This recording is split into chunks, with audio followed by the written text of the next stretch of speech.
So what the actual is going on with Conor McGregor? Or better yet, what isn't going on with Conor McGregor? Because it feels like there's a new controversy with this man every week, and it feels like he's trying to up the ante every week. And these controversies have been spiraling from years, from simply no showing press conferences all the way to now sending pics after duct taping a dumbbell to it. Granted, that's if you've seen the uncropped version, which, hey, listen, I looked for it for journalistic purposes, although actually I'm not a journalist, so, But hey, I'm not as bad as Chael Sonnen that's made multiple videos on it and said, I can't quit staring at Conor's dick.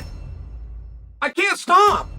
And maybe it's just me, but it feels like he's doing this on purpose and wanted these pictures out there just for the attention. I mean, I can't imagine sending these with a dumbbell attached to it saying lifting weights was really the move. And from what people have been telling me, sending these to Azealia Banks is possibly the worst person to be sending these to.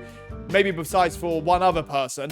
Because personally, I just had no idea who the Azealia Banks even was. Honestly, I thought she was a tennis player. I mean, it's just respectfully not my type of music, so I wouldn't know, I guess. But I mean, I could tell you what I was listening to last. It was, yeah, Paramore. It's DMX. Sorry, I meant DMX. And the Conor McGregor news for this week alone doesn't even end there. When he's not busy sending unsolicited news to Azealia Banks, you can find him at, I don't know, maybe at a bare knuckle press conference, beefing with Mike Perry of all people. You're welcome back, because I welcomed you back. October 11th is your date, and you'll dance for me, boy. You'll dance for the honor, and then we can talk. Now, if someone watched this that doesn't follow combat sports, they might think to themselves, oh, nice, Conor McGregor has a fight coming up. But nope, this is him still under contract with the UFC. He's just working this event as the promoter, despite all the shit talk in the weird new voice he has. And you'll dance for me, boy. Now, I'm not one to dabble into, you know, the white powder, so to speak, but I have no idea what the whole grinning is when he speaks nowadays so aggressively. Even in random interviews to interviewers, he's doing this shit. But I just can't imagine what it looks like for Mike Perry having this lunatic in your face, just like, you'll dance for me, boy. And hey, I get it. Listen, I could joke all day long, but fair play to Bare Knuckle. Putting this man as a promoter is actual cinema. Even when promoting the press conferences, they put him as the staple for the press conference. Like, I don't even know how you can focus on the actual press conference itself when this man's just strolling around with a cigar that's not even lit off his head, and you just don't know what he's gonna do next. Even during the face-offs, if you were to watch this out of context, you'd think it's a triple threat match. The baddest women in the game. Who's the baddest? I am the baddest women in the game. Who's the baddest? And ultimately, it just feels like McGregor every passing day is becoming more and more of a parody of himself. Like, we've gotten to the point where he feels like a satirical take in a South Park episode, what an MMA fighter would be like. I mean, there was a stage at one point where this man was being regarded as the Muhammad Ali of MMA, where he used to sound something like this. I can do something that hasn't been done before. I can show the Irish people true martial arts, something they have never seen before. To now sounding like this. Stand your base. Stand your base. It's the space is your space, yeah? Go ahead. Partying is weakness for the soul, my friend, so I try and avoid it. And you'll dance for me, boy. But my mind is strong.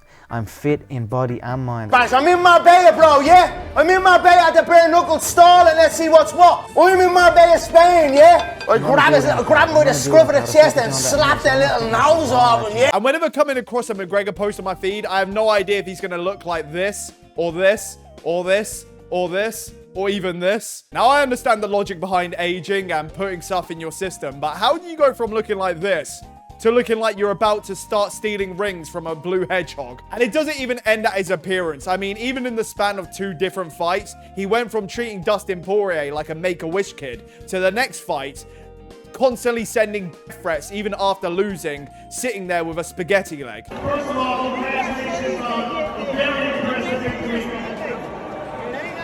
And even when comparing McGregor's previous opponents to now, the only thing you could say that he's done better than them is make more money. I mean, Poirier, Holloway, Khabib, you name them, all good family men that, you know, have their dignity intact and don't have pictures online with their penis duct taped to a 2 kg dumbbell. And I'm sure it feels great for Khabib after being validated, after being so ahead of the game, and probably felt great after beating his ass, although I'm sure it didn't feel as great seeing the leak.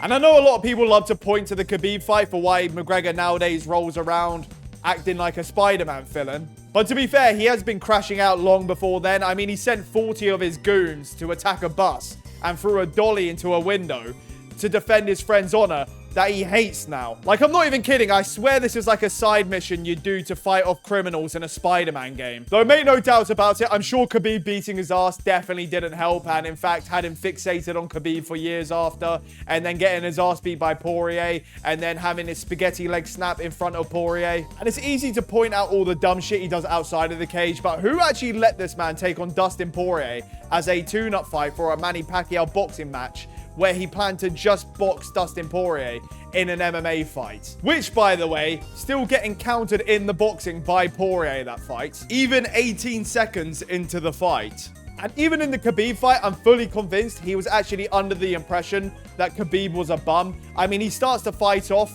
strolling around like he's aura farming before he's about to get his ass beat. And then after these losses, there's always a convenient excuse, like his foot was a balloon, or he was too rusty, or I guess his leg snapped in half. Which I guess leads me on to the next piece of McGregor news from, you know, this week alone. That being him announcing he's back in the testing pool, which, I mean, we've heard that before. They're testing me, I'm in the pool, but I'm back in the pool, so get ready and stay ready. With Dana White saying we may see Conor McGregor and John Jones on the same card at the White House, I can't say I'm surprised to see them this motivated to fight on that card.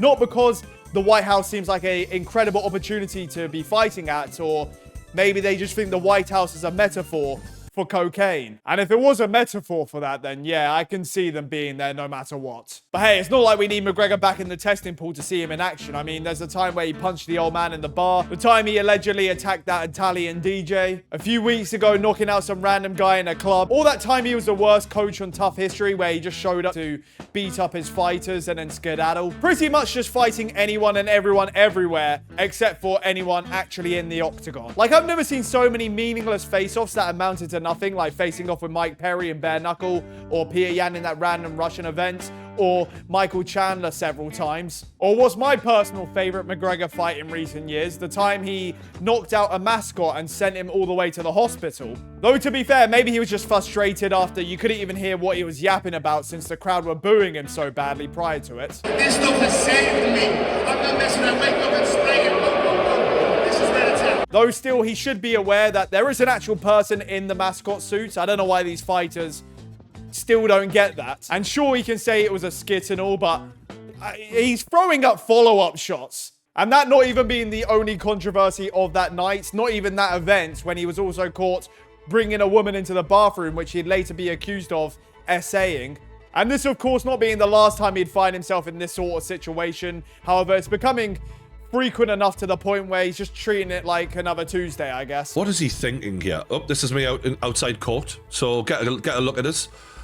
This is, oh, that's the whip I turned up in court. This is a picture inside the court. Wow, oh, look at how good I look walking there. And there's me walking again. There's me looking backwards. There's me smiling. Ha ha ha ha. What a good case we're having. Is this guy for fucking real? And I know this is a serious situation and all, but I have to be honest, posting this picture during all this is actually unreal. Maybe he was just getting some friendly photography advice from his mates Curtis after the time he was fighting for bankruptcy. I can only assume trying to pull a fast one on the jury by posting this. But yeah, no matter how serious the situation or how many times this man gets sued, doesn't stop him from being absolutely high on life. And why wouldn't he be, considering even in this week again alone was found, you know, finding a new mate. My favorite part about every time McGregor's posted with a new woman, other than Paulo Costa commenting that they're 4 out of 10s, is the amount of people shocked that he's cheating on his wife, which, I mean, they're not married, but even regardless, I'm sure she's aware. Like, these photos and videos have been going out for years. I'm sure there's an agreement between the both of them. I'm sure she's aware. And I would say I feel bad, but I mean, I'm sure there's an agreement between the two of them. You know, I don't really care. But not only that, no matter the amount of humiliation he brings her way, she's always running PR for him anyway, so I'm sure they're happy. But I would say, you know, think of the kids. They're going to have to see all of this someday. But if I'm being honest, this is the least of their worries. And I understand this is rude to say, but I mean, hey, Paulo Costa's done worse. So when they see all this someday, they're probably going to think to themselves, this is what dad left mum and the kids at home for, to go do. But someday he's going to have some explaining to do. Like, why was he dressed like a biker partying with a midget? I mean, fuck.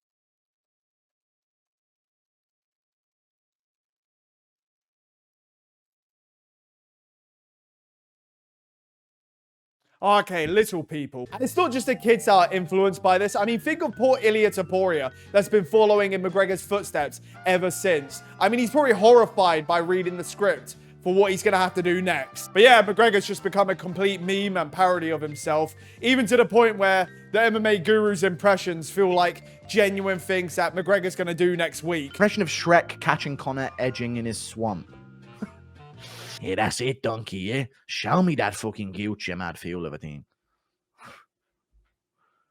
Get on me, swamp! And I probably forgot more McGregor situations than I even mentioned, but hey, you know, we can always do a part 2. I mean, he's running for president still, I guess. Granted, I don't think he's ever going to win that election, but it'll be entertaining to say the least. But that's going to be it for me today, and where the f*** the other dumbbell go? Oh, fuck. Sign up to my boy's YouTube channel. That is JG2. And for those who don't, you can do me a favor and you can bend the knee to King Triple C2.